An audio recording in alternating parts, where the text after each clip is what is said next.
اللہ وبرکاتہ۔ نحمدہ و نصلی علی رسولہ الکریم، اما بعد۔ محترم ناظرین کرام،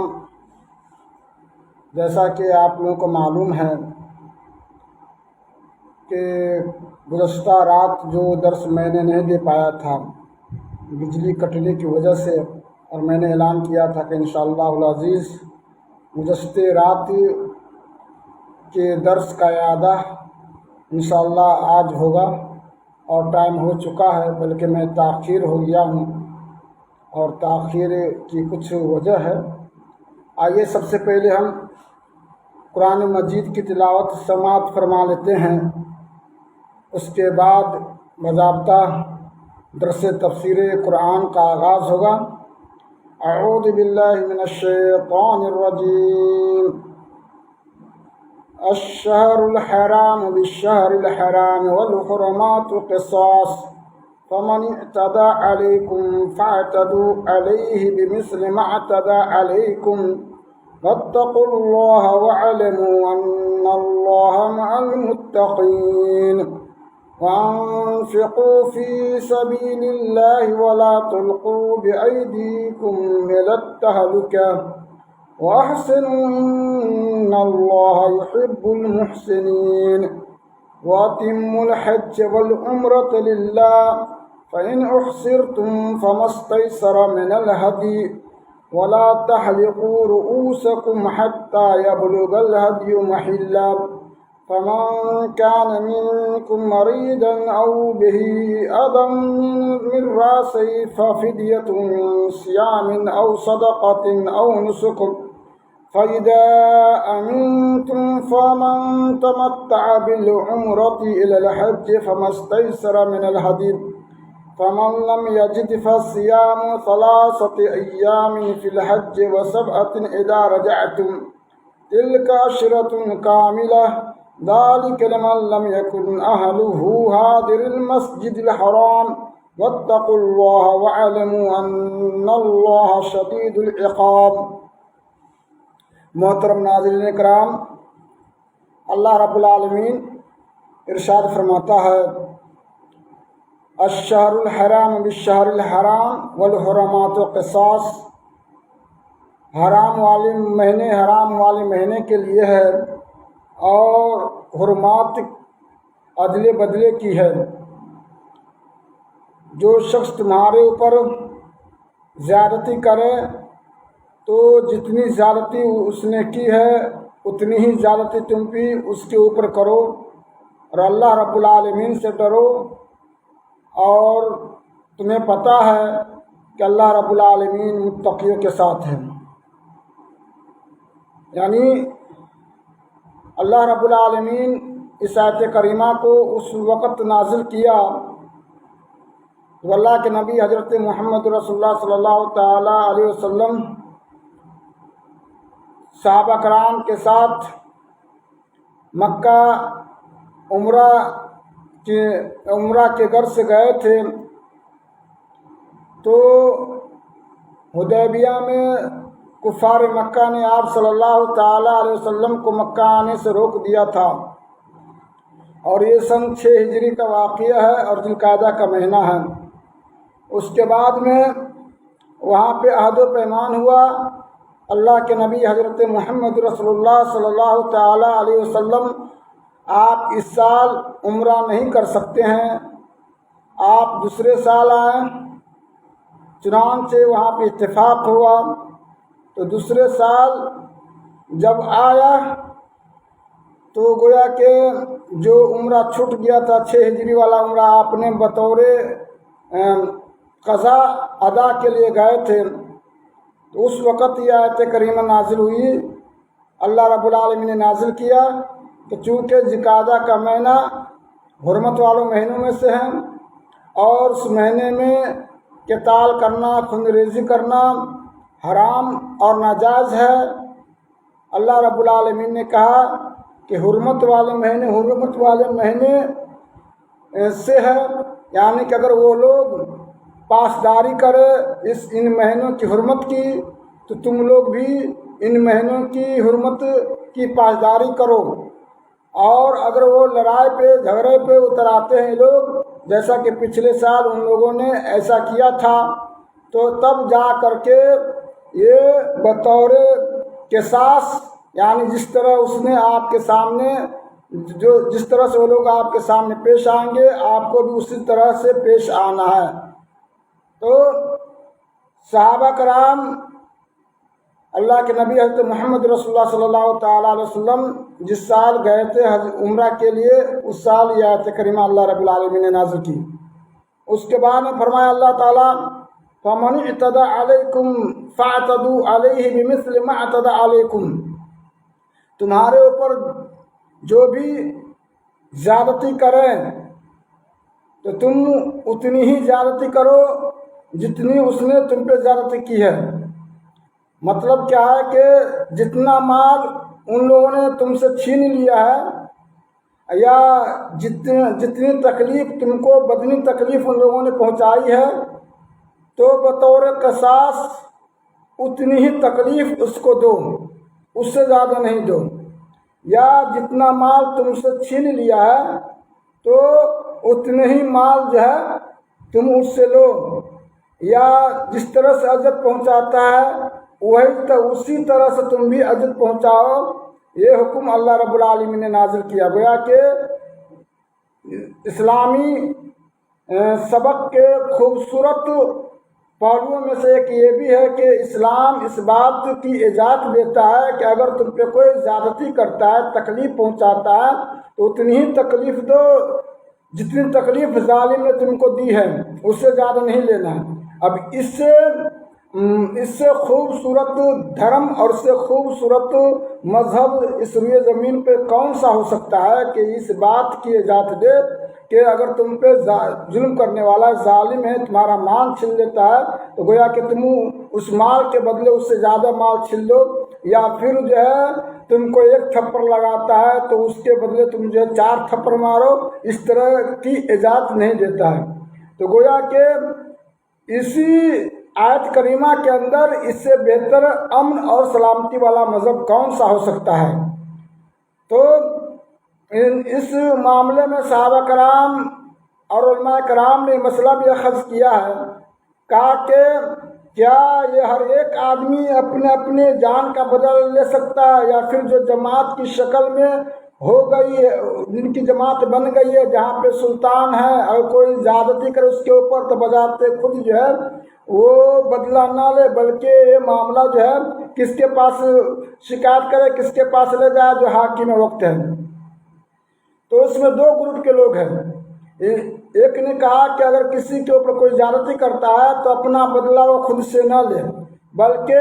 اس کا معاملہ جو ہے جو حاکم وقت ہے وہاں پہنچائے، اور حاکم وقت کو اتھارٹی ہے اور اس کے پاس یہ پاور ہے کہ وہ ان کو سزا دے۔ ایک مسئلہ تو یہ ہے۔ دوسرا مسئلہ یہ ہے کہ اگر ظلم و زیادتی کی ہے، جو قتل والا معاملہ نہیں ہے، عام ظلم و زیادتی، کسی پہ ہاتھ اٹھا دیا ہے، کسی کی بے عزتی کر دیا ہے، تو وہ اپنا بدلہ لے سکتا ہے۔ اور یہی قول راجح ہے کہ قتل والا معاملہ نہ ہو اور کسی کے اوپر کوئی ظلم و زیادتی کیا ہے تو اپنا بدلہ جو ہے اتنی زیادتی کا بدلہ لے سکتا ہے جتنی زیادتی اس کے اوپر کی گئی ہے، اس سے زیادہ نہیں لے سکتا ہے۔ ہاں البتہ قتل والا معاملہ ہے تو قتل والا معاملے کو لے کر بذات خود وہ کسی کی جان نہ لے، بلکہ اس کا معاملہ جو حاکم وقت ہے، حاکم وقت کے پاس لے جائے اور وہ اس کا بدلہ وہ دے گا۔ تو اس طرح سے یہ اسلام دھرم جو ہے لوگوں کا آدیش دیتا ہے کہ معاشرے کے اندر کس طرح سے امن و سلامتی لانا ہے، کیسے امن و سلامتی آ سکتی ہے۔ اس پہلو کی طرف اللہ رب العالمین نے اس آیت کریمہ کے اندر جو ہے ارشاد فرمایا ہے۔ اب اللہ تعالیٰ کہتا ہے واتقوا اللہ، کہ تم ظلم و زیادتی کرنے میں تم تجاوز سے کام نہیں لینا، تم زیادتی کر کے تم کام نہیں لینا، اللہ سے ڈرتے رہنا۔ وعلم، جان لو کہ اللہ رب العالمین متقیوں کے ساتھ ہیں۔ اس کے بعد اللہ رب العالمین آگے ارشاد فرماتا ہے وَأَنفِقُوا فِي سَبِيلِ اللَّهِ وَلَا تُلْقُوا بِأَيْدِيكُمْ إِلَى التَّهْلُكَةِ، یعنی کہ فی سبیل اللہ، اللہ کی راہ میں تم لوگ خرچ کرو اور اپنے آپ کو ہلاکتوں برباد نہ کر ڈالو، ہلاکتوں میں اپنے آپ کو نہ ڈال لو۔ یعنی کہ یہاں تہلکہ سے کیا مراد لیا ہے؟ وَلَا تُلْقُوا بِأَيْدِيكُمْ إِلَى التَّهْلُكَةِ، اپنے آپ کو ہلاکت میں نہ ڈال لو۔ تو کئی طرح کے اقوال ہے، کسی نے کہا کہ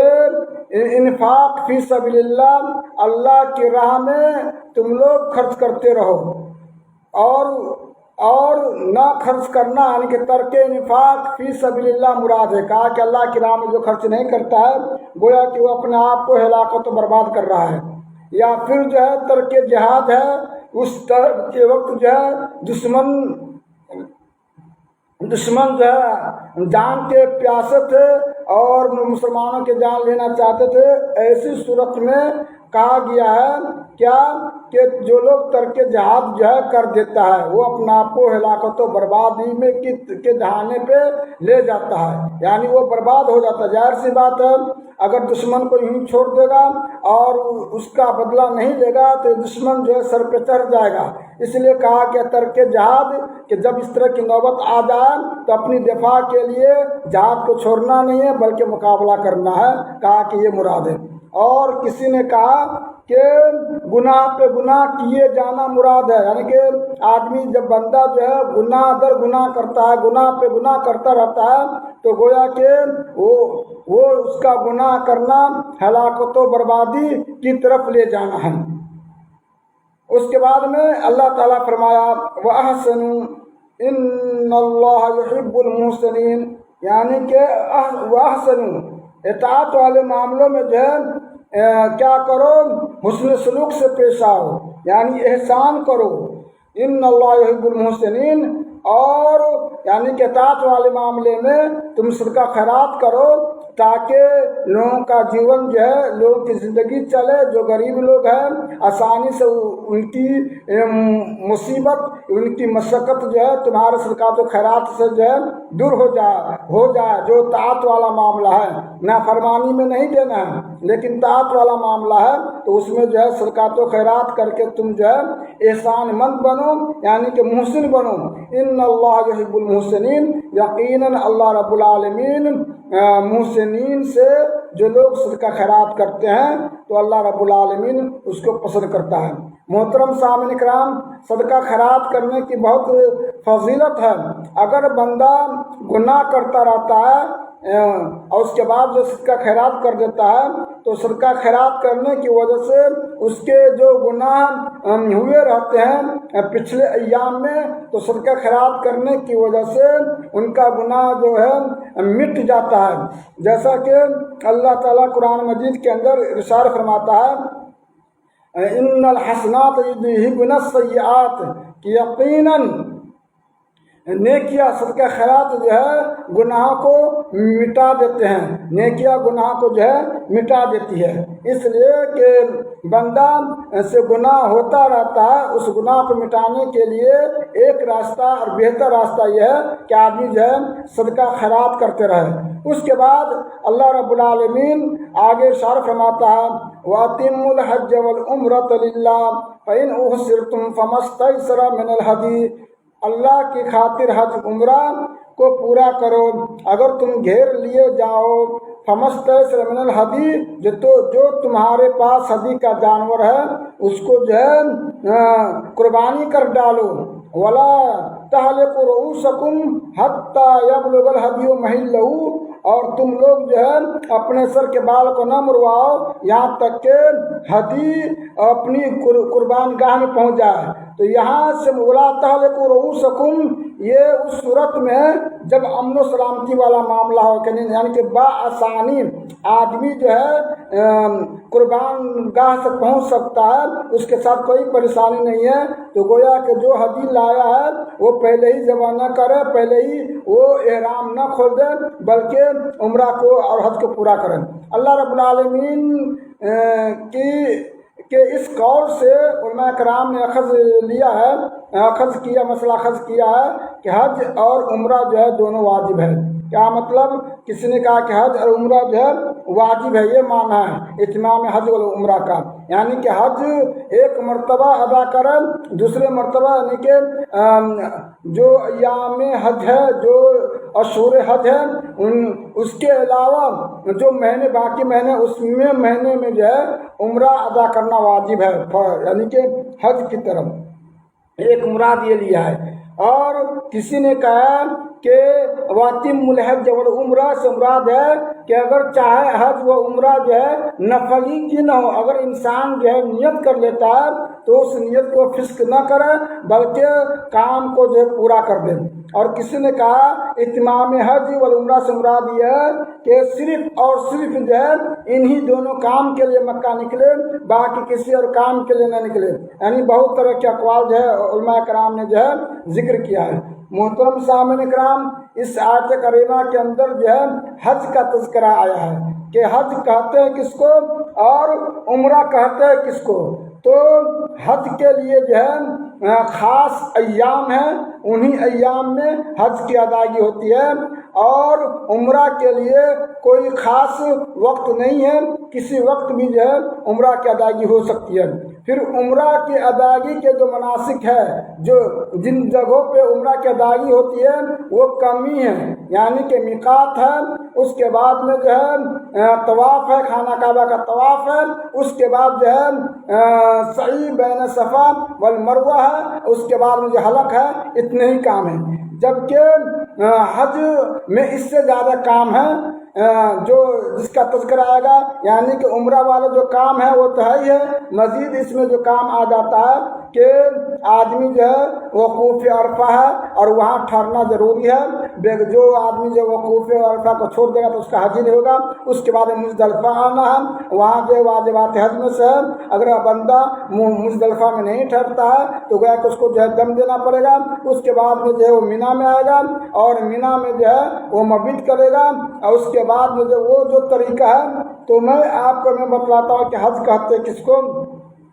حج کہتے ہیں القصد الی بیت اللہ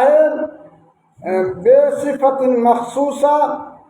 و بوقت مخصوص و بشرائط مخصوصہ، یعنی کہ حج نام ہے بیت اللہ شریف کی زیارت کرنے کا خاص طریقے سے جس کی کیفیت ہوتی ہے، اور مخصوص وقت میں اس بیت اللہ شریف کی زیارت کی جاتی ہے، اور کچھ شرائط کے ساتھ جو ہے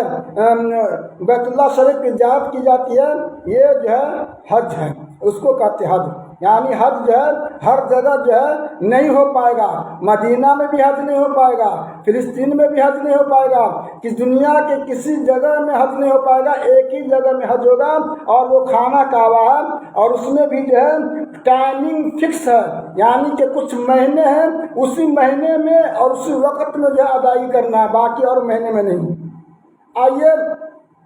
حج کے جو مہینے ہیں وہ 2.5 مہینے ہیں، یعنی شوال سے جو ہے شروع ہوتا ہے اور ذوالحجہ کے 10 دن تک جو ہے اس کے ایام ہیں، یعنی کہ شوال، ذوالقعدہ اور ذوالحجہ کے 10 دن، یعنی کہ یہ 2.5 مہینے جو ہے ہو جاتے ہیں۔ اس کے بعد میں جو ہے حج کی جو ہے کئی قسم ہیں، یعنی کہ کئی طرح سے جو ہے حج انسان کر سکتا ہے۔ ایک حج جو ہے حج افراد ہے، اور ایک حج جو ہے حج قران ہے، اور ایک حج جو ہے حج تمتع ہے، یعنی کہ 3 پرکار سے لوگ جو ہے حج کی ادائیگی کرتے ہیں۔ حج افراد کا مطلب ہوتا ہے کہ آدمی جو ہے صرف اور صرف جو ہے حج کی نیت کرے، یعنی کہ اللہم لبیک حجن، یہ حج کی نیت ہے کہ اللہ رب العالمین ہم حج کی نیت کرتے ہوئے تیرے لیے میں حاضر ہوں، میں تجھی کو حاضر بناتا ہوں، میں تیرے لیے حاضر ہوں، اب میں حج کا احرام میں باندھ لیا ہوں، اب میں حج کروں گا۔ تو یہ حج افراد، حج افراد یہ ہے کہ اس کا وقت، یعنی کہ جب سے جو ہے وہ میقات سے انٹری کرتا ہے، میقات میں احرام باندھ لیا حج کے لیے، اب اس کے لیے جو پہلے سے حلال چیز تھی وہ سب کے سب حرام ہو گئی، اب وہ محرم ہو گیا ہے، وہ بیوی سے نہیں مل سکتا ہے، کوئی بھی کام نہیں کر سکتا ہے جو محظورات حج میں سے اس کام کو ادا نہیں کرنا ہے۔ جیسے احرام باندھنے کے بعد جو ہے چڑیوں کے شکار کرنا یا کسی چیز کو مارنا، یہ سب محظورات میں سے ہے، یہ نہیں کر سکتا، احرام نہیں کھول سکتا ہے۔ تو یہ ہے، یعنی کب کھولے گا؟ جب سے جو ہے نکاح سے احرام باندھ لیا ہے، اور اس کے بعد میں جو 10ویں تاریخ میں جو ہے، یعنی کہ 10ویں تاریخ کو رمی جمع کرنے کے بعد، اس کے بعد میں جو ہے قربانی دے گا، اس کے بعد میں جو بال مروائے گا، اب وہاں سے جو ہے وہ احرام کھول دے گا، وہ جو ہے کیا کہتے ہیں وہاں تک جو ہے وہ حلال ہو جاتا ہے۔ اس کے بعد جو ہے وہ حلال جو ہے، پھر بھی جو ان دنوں میں جو ہے وہ بیوی سے نہیں مل سکتا، لیکن احرام جو ہے کھول سکتا ہے، دوسرا کپڑا جو ہے سلا ہوا کپڑا جو ہے پہن سکتا ہے۔ احرام کا مطلب ہوتا ہے کہ وہ کپڑا جو سلا ہوا نہیں ہو، جو چادر کی شکل میں ہے، یعنی کہ ایک اعزار باندھے رہتا ہے، جس کو ہم لوگ جو ہے لنگی کی شکل میں کہتے ہیں، وہ سلا ہوا نہ ہو، اور اوپر سے ایک چادر ہے جس کو جو اوڑھے ہوا رہتا ہے، یہ احرام ہے، سلا ہوا کپڑا نہیں پہن سکتا ہے۔ تو یہ حج افراد ہے۔ اسی طرح سے حج قران ہے۔ حج قران کا مطلب ہوتا ہے کہ آدمی نیت کرے تو دو چیزوں کے، دو نسک کی ادائیگی کی نیت کرے، یعنی کہ لبیک اللہم حجا و عمرتن، ایک ساتھ جو ہے، یعنی کہ اللہ رب العالمین میں ان مہینوں میں، یعنی ان دنوں میں میں حج اور عمرہ کی نیت کرتا ہوں اور تیرے لیے میں حاضر ہوں، یعنی اس کا یہ مطلب ہوتا ہے۔ یا پھر جو ہے صرف کوئی آدمی جو ہے صرف نیت کر لیا حج کی، لیکن ابھی تک عمرہ نہیں کیا، عمرہ سے پہلے پھر جو ہے عمرہ کی نیت کر لیتا ہے، عمرہ کی ادائیگی کرنے سے پہلے، تو وہ بھی جو ہے حج قران میں شمار ہے۔ یعنی اس کے ساتھ وہی مسئلہ ہے جو حج افراد کے ساتھ ہے۔ وہ جب سے جو ہے حج احرام کے بعد ہے، احرام نہیں کھولے گا، وہ سلا ہوا کپڑا نہیں پہنے گا، وہ خوشبو نہیں لگائے گا، یہ چیز نہیں لگائے گا، یہاں تک کہ جو 10ویں تاریخ کو جس طرح سے اس حج افراد والوں نے کیا اسی طرح سے کرنا پڑے گا۔ اس کے بعد کرنے کے بعد جو ہے وہ کیا ہو جائے گا، وہ حلال ہو جائے گا، حلال اثر کہتے ہیں، اس وقت تک جو بیوی سے نہیں مل سکتا، باقی جو سلا ہوا کپڑا پہن سکتا ہے، خوشبو لگا سکتا ہے، یہ ساری چیزیں۔ اس کے بعد میں جو ہے ایک مسئلہ جو آتا ہے وہ حج تمتع۔ حج تمتع کا مطلب ہوتا ہے کہ آدمی جو ہے وہ حج قرانی کی طرح ہے، لیکن اس میں کیا کہ آدمی جو ہے پہلے عمرہ کی نیت کرے، اور عمرہ کی نیت کرنے کے بعد جو ہے عمرہ کی ادائیگی کرے گا۔ عمرہ کی ادائیگی کرنے کے بعد وہ حلال ہو جاتا ہے، یعنی بالکل طور پہ حلال ہو جاتا ہے، وہ سب کچھ کر سکتا ہے، بیوی وغیرہ سے بھی مل سکتا ہے، یہاں تک کہ جب حج کا دن جو آتا ہے، یعنی یوم ترویہ کا 8ویں تاریخ، یعنی کہ سورج طلوع ہونے کے بعد آدمی حجاج لوگ کیا کرتے ہیں، یوم ترویہ کے دن تو سورج طلوع ہونے کے بعد یہ لوگ مینا کی طرف جاتے ہیں، اور مینا میں وہاں 5 وقت کی نماز جو ہے ادا کرتے ہیں۔ یعنی کہ حج تمتع میں حج قران میں دونوں میں فرق کیا ہے، دونوں میں یکسانیت کیا ہے۔ تو یکسانیت حج قران اور حج تمتع میں یہ ہے کہ اس میں بھی جو ہے ہدی دینا پڑتا ہے، جانور ذبح کرنا پڑتا ہے، اور حج تمتع میں بھی جانور ذبح کرنا پڑتا ہے۔ دونوں فرق کیا ہے کہ حج قران والوں کو عمرہ کرنے کے بعد احرام کھولنا نہیں ہے، یہاں تک کہ حج کا پورا کام کر لے، لیکن متمتع کو حج تمتع کرنے والے کو جو متمتع ہیں اس کے لیے کیا ہے کہ جب عمرہ کی ادائیگی کر لیتا ہے تو حلال ہو جاتا ہے، پھر سے جو ہے نیا احرام جو ہے کب باندھے گا، یوم ترویہ کے دن باندھے گا، یعنی کہ وہ مبیت کے لیے جو ہے وہ مینا پہنچے گا۔ اب مینا میں پہنچنے کے بعد میں جو کیا کرے گا، وہاں 5 وقت کی نماز کی ادائیگی کرے گا، یعنی وہاں ظہر پڑھے گا، وہاں عصر پڑھے گا، وہاں مغرب پڑھے گا، عشاء پڑھے گا، فجر پڑھے گا۔ اب وہاں سے کیا کرے گا، سورج طلوع ہونے کے بعد اب وقوف کے لیے کہاں جائے گا، وہ عرفات جائے گا۔ عرفات جانے کے بعد میں وہ پورے دن وہاں پہ گزارے گا، دعا کرے گا، اور وہاں پہ جو ہے جمع بین صلاتین کرے گا، یعنی ظہر اور عصر جو ہے ایک ہی مرتبہ جو ہے ایک ہی وقت میں جو ہے نماز کی ادائیگی کرے گا، جمع بین صلاتین کثرن اور جمع بین صلاتین کرے گا۔ اس کے بعد میں جیسے ہی سورج جو ہے غروب ہو جائے گا، سوریاست ہو جائے گا، اب وہاں سے عرفات سے کوچ کر کے اب رات گزارنے کے لیے جس کو مبیت کہتے ہیں وہ مزدلفہ میں آئے گا۔ مزدلفہ میں وہاں پہ آنے کے بعد میں جو ہے مغرب اور عشاء وہ جمع بین صلاتین کرے گا، یعنی کہ دو وقت کی نماز جو ہے ایک ہی ساتھ جو ہے پڑھے گا۔ اس کے بعد میں دعا میں مشغول رہے گا۔ فجر کی نماز ادا کرنے کے بعد اور اس کے بعد میں جو ہے وہاں سے جو ہے وہ کوچ کر جائے گا، اور کوچ کرنے کے لیے جو ہے وہ کہاں آئے گا؟ وہ مینا میں آئے گا۔ اس کے بعد میں رمی جمرات عقبہ، جو فرسٹ رمی جمرات عقبہ اس کو کنکری مارے گا، اور اس کے بعد میں جو ہے وہ قربانی دے گا۔ اس کے بعد میں حلق کرے گا، بال منڈوائے گا، اس کے لیے اتنا کام جو ہے اس کے بعد جو ہے اب جو احرام کھول دے گا، اس کا طواف افاضہ کرے گا۔ اتنا کرنے کے بعد میں جو ہے اس کے بعد میں دوسرے دن جو 3 دن ہے ایام تشریق، ان 3 دن میں جو ہے ظہر کے بعد میں جو ہے تینوں جمرات کو جو ہے ساتھ ساتھ کنکری مارے گا۔ یہ طریقہ ہے جو ہم نے آپ کو جو ہے مختصر وقت میں جو ہے میں نے آپ کے سامنے جو رکھ دیا کہ حج کے کیا طریقہ ہے۔ اسی بات کی طرف اللہ رب العالمین نے ارشاد فرمایا وَأَتِمُّوا الْحَجَّ وَالْعُمْرَةَ لِلَّهِ، کہ اللہ رب العالمین کی خاطر تم لوگ جو ہے کیا کرو؟ حج اور عمرہ کی ادائیگی کرو، یعنی اس کو پورا کرو۔ فَإِنْ أُوسِرْتُمْ فَمَا اسْتَيْسَرَ مِنَ الْهَدْيِ، اگر تم لوگ گھیر لیے جاؤ یا گھیر لیے جانے دشمن تم کو گھیر لے تو ایسی صورت میں کیا کرو؟ جو جانور ہے اس کو وہیں پہ جو ہے ذبح کر دو۔ اس کے بعد میں آگے فرمایا وَلَا تَحْلِقُوا رُؤُوسَكُمْ حَتَّىٰ يَبْلُغَ الْهَدْيُ مَحِلَّهُ، کہ اپنے سر کے بال کو اس وقت تک نہ مرواؤ یہاں تک کہ جانور جو ہدی والا جانور جو ہے قربان گاہ میں پہنچ جائے، یعنی کہ ایسی صورت میں جب امن و امان ہو، وہاں پہ کسی طرح کا خوف نہ ہو، دشمن کا خوف نہ ہو، اور آسانی سے جو ہے مکہ شریف کی زیارت کر سکتا ہے، تو وہاں پہ جا کر کے جو ہے یعنی کہ منہر ہے وہاں پہ قربان جانور کو جو ہے وہاں پہ ذبح کریں۔ تو یہ چیز ہے۔ اس کے بعد فرمایا فَمَنْ كَانَ مِنْكُمْ مَرِيضًا أَوْ بِهِ أَذًى مِّن رَأْسِهِ، چونکہ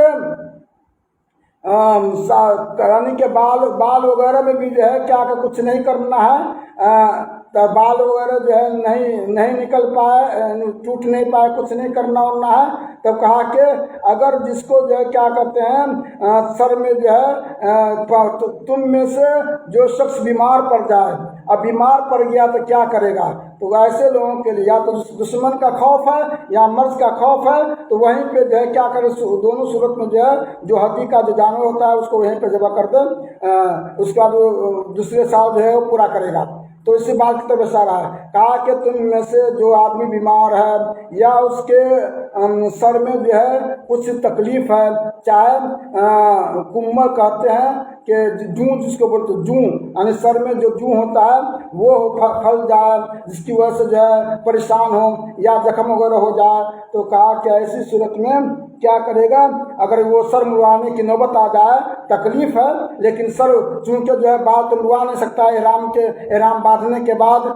جو آدمی جو بال منڈوائے گا تو اس کو جو ہے دم لگے گا، اس کو فدیہ لگے گا۔ اسی بات کی طرف اشارہ ہے، کہا کہ جو جس کو اس طرح کی نوبت آ جائے اور اس کے احرام کھولنے کی جو ہے کیا کرے، یہ چیز کرنے کی نوبت آ جائے، سر کے بال منڈوانے کی نوبت آ جائے، تو کہا اس کے اوپر تو فدیہ ہے۔ فدیہ میں کون کون چیز دینا پڑے گا؟ تو 3 چیز کا تذکرہ کیا ہے، 3 چیز کیا ہے فدیہ میں، یا تو وہ 3 دن کا روزہ رکھے گا، اور کسی نے کہا کہ 10 دن کا روزہ رکھے گا، اور کسی نے کہا کہ 3 دن کا روزہ رکھے گا، یعنی کہ روزہ ہے، صدقہ ہے، اور کیا کہتے ہیں یعنی کہ قربانی دینا ہے، یعنی 3 چیز تخییر ہے، اختیار ہے، تینوں میں سے کوئی چیز کا جو ہے انجام دے دے تو انشاءاللہ وہ جو ہے گناہ سے جو ہے بچ جائے گا۔ تو روزے کے معاملے میں ہے کہ کسی نے کہا 3 دن، کسی نے کہا 10 دن، یہ معاملہ ہے۔ اور جہاں صدقہ کے معاملہ ہے تو جس نے کہا کہ روزہ جو ہے 10 دن ہے، تو اس نے یہ بھی کہا کہ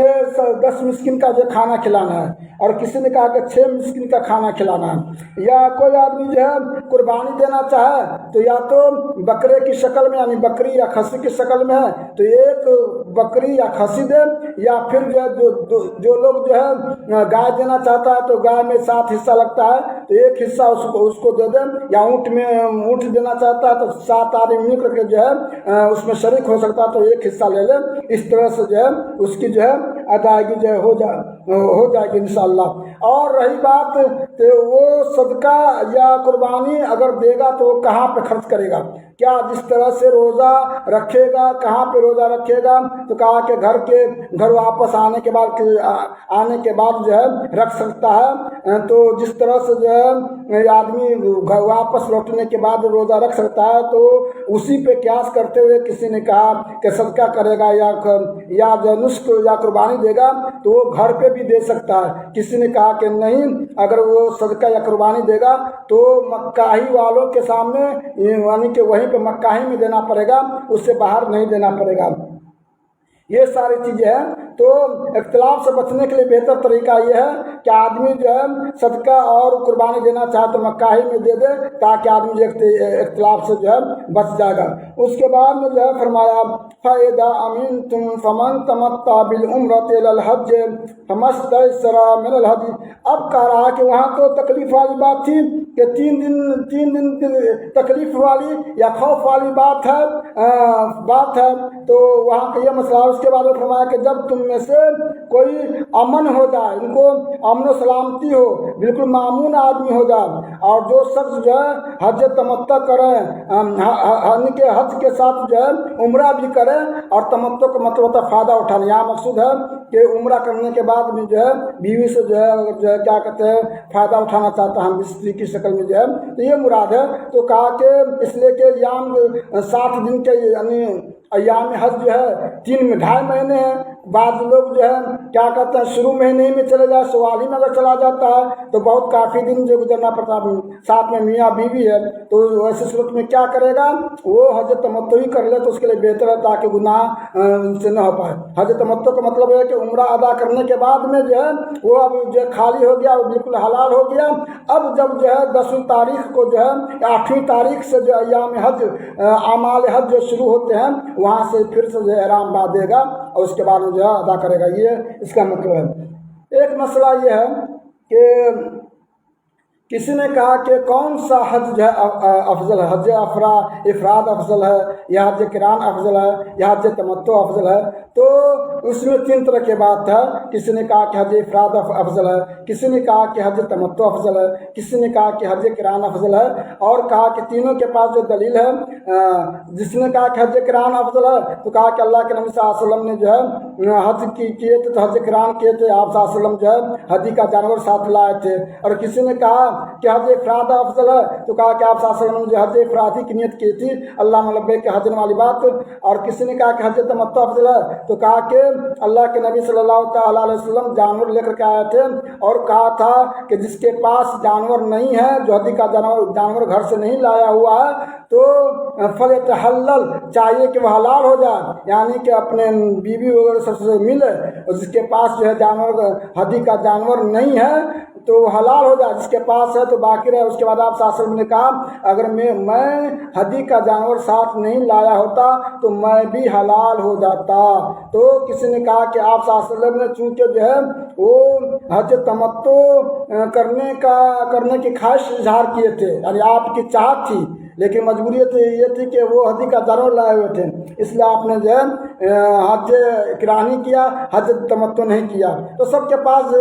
ہے بھرے کا جو ہے اجتہاد ہے، اور اس اجتہاد کے بنا پہ جو ہے ایک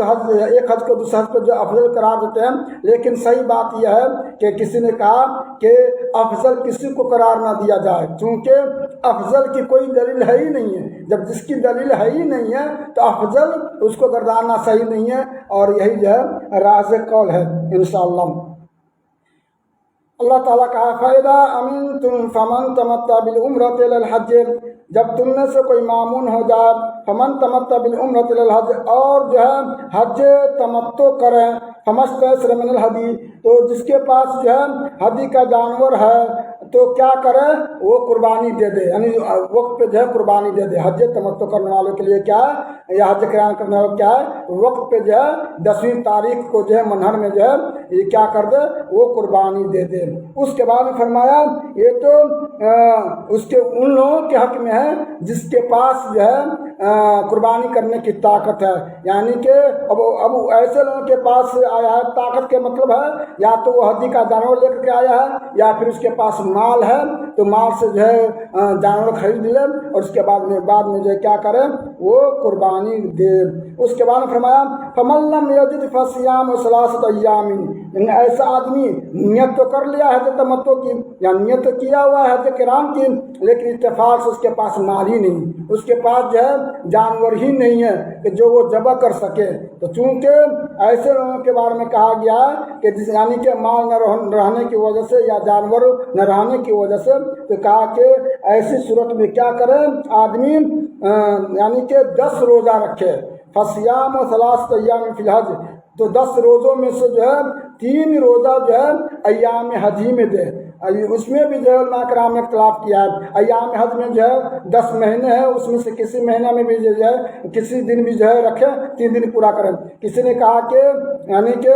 یوم ترویہ سے پہلے جو ہے وہ 3 دن کا روزہ رکھے گا، کسی نے کہا کہ ایام تشریق میں وہ 3 روزہ رکھے گا۔ تو اس طرح سے کسی نے کہا کہ یوم ترویہ سے 1 روز پہلے یوم ترویہ کے دن یعنی کہ 8ویں ذی الحجہ کے دن اور یوم عرفہ کے دن، یعنی کہ یہ ایک طریقہ جو کسی نے کہا، تو کئی طرح کی بات ہے، یعنی 3 روزہ رکھنے میں جو ہے کئی اقوال ہیں۔ اس کے بعد فرمایا باقی جو ہے 7 روزے کب رکھنا ہے، تو کہا کہ وَسَبْعَةٍ إِذَا رَجَعْتُمْ تِلْكَ عَشْرَةٌ كَامِلَةٌ، اور 7 روزے جب تم لوگ گھر سے لوٹو۔ تو اس میں بھی اختلاف کیا ہے کہ جب جو ہے مکہ سے کوچ کر جائیں اور مہینوں کا سفر ہوتا ہے گھر میں جانے کے لیے، بسا اوقات جو ہے ابھی تو گاڑی کا سادھن ہے ماشاءاللہ، جہاز وغیرہ جو ہے ہو چکا ہے، 4 سے 5 گھنٹے جو ہے لگتے ہیں، لوگ جو ہے ایک ملک سے دوسرے ملک میں چلے جاتے ہیں۔ پہلے زمانے میں تھا کہ مہینوں لگ جاتا تھا گھر پہنچنے میں، یعنی 1000 کلومیٹر کا سفر کرنے میں۔ تو کہا کہ وہ روزہ کیا اگر جو سفر میں رکھے گا یا نہیں رکھے گا، تو اس میں بھی اختلاف کیا ہے، کہا کہ جب مکہ سے کوچ کر جائے تو سفر میں رکھ سکتا ہے، اور کسی نے کہا کہ نہیں جب گھر پر لوٹے گا تب رکھے گا۔ اس میں جو باضابطے جو ہے نص موجود ہے کہ آپ صلی اللہ تعالیٰ علیہ وسلم نے کہا کہ جب تم لوگ جو ہے اپنے اہل والوں سے ملو تب تم لوگ جو ہے وہ روزہ رکھو۔ تو یہ طریقہ ہے کہ 7 روزہ جو ہے گھر واپس لوٹنے کے بعد جو رکھے گا۔ ایسے حاج کے لیے جس نے جو ہے حج کران کی نیت کی ہو یا حج تمتع کی نیت کی ہو لیکن اس کے پاس جانور نہیں رہا ہوگا، تلک عشرۃ کاملہ، وہ 10 پوری گنتی ہے۔ ذالک لمن لم یکن اہلہ حاضر المسجد الحرام، یہ اس شخص کے لیے ہے جو مسجد خانہ کعبہ کے ارد گرد نہ رہنے والے ہوں، یعنی کہ وہ دور دراز سے سفر کرنے کے لیے آئے ہوں۔ اس لیے اسی آیت کے مد نظر رکھتے ہوئے کہا کہ مکہ والوں کے لیے جو ہے حج تمتع ہی نہیں ہے، وہ حج افرادی کرے گا۔ اسی آیت کی مد نظر رکھتے ہوئے ایک قول یہ بھی ہے، اور یہ لوگ جو ہے احناف کے اقوال ہے کہ کیا اقوال احناف کے کہ یہ کیا کرے گا، حج مکہ والوں کے لیے جو ہے کیا ہے وہ حج افرادی ہے، حج کران نہیں کر سکتا ہے نہ تمتع کر سکتا ہے۔ اگر کسی نے کر لیا تو جرمانہ کے طور پہ دم دینا پڑے گا بطور جنایت، جرمانہ کے طور پہ، اور وہ دم میں سے جو ہے یعنی کہ وہ صدقہ ہو جائے گا، اس میں سے کھائے گا پیے گا نہیں۔ باقی جو دم ہے جو قربانی دے گا، جیسے کہ یہ سب جو ہے دور دراز آئے ہوئے ہیں تو اس کا گوشت جو ہے یہ آدمی کھا سکتا ہے، لیکن ایسی صورت میں مکہ والوں کے لیے اگر کوئی ایسا آدمی کر دے تو اس کو تو دم دینا پڑے گا۔ ایک قول جو ہے یہ ہے۔ اس کے بعد فرمایا واتقوا اللہ، تم لوگ اللہ سے ڈرو، یعنی جو بھی احکام بتائے گئے ہیں، جو بھی مسئلہ بتایا گیا ہے اس کو خوشی بخوشی انجام دو، کسی طرح کوتاہی نہ کرو، اور اللہ سے ڈرو۔ جس طرح سے کہا گیا حج کرنے کے لیے اسی طرح سے جو تم لوگ جو حج کرو۔ وَاعْلَمُوا، جان لو، ان اللہ شدید العقاب، اللہ رب العالمین بہت سخت عذاب دینے والا ہے۔ محترم سامعین کرام، تو آج کا درس جو ہے یہیں تک رہے گا۔ اللہ رب العالمین سے میں دعا کرتا ہوں کہ اللہ العالمین جو کچھ ہم سنتے ہیں اس پہ عمل کرنے کی توفیق دے۔ اقول قولی ھذا استغفر اللہ لی ولجمیع المسلمین